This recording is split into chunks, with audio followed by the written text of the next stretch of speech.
The Bible says Daudi, David, anataja he speaks habari zake concerning himself. Wanasubiri watu wasikilize. People were waiting. Number one, first anasema, he says, nalimuona Bwana. I saw the Lord. Sikuona magonjwa. I've never seen this. Ndio maana yalinishindwa.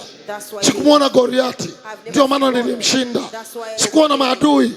Ndio maana walianguka mbele yangu. That's why they fell against before me. Moyo unafanikiwa kabla hujafanikiwa. Moyo unaua kabla hujaua. Moyo unashinda kabla hujashinda.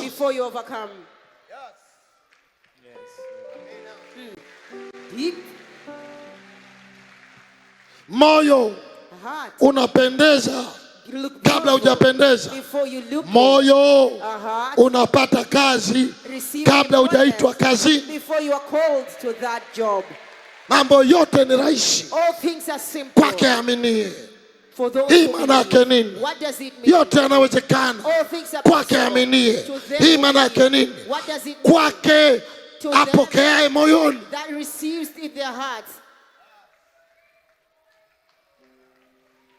Yote yanawezekana kwake aminie. Hii maana yake nini? Kwake aponaye moyoni. Hakuna ugonjwa usiokwisha.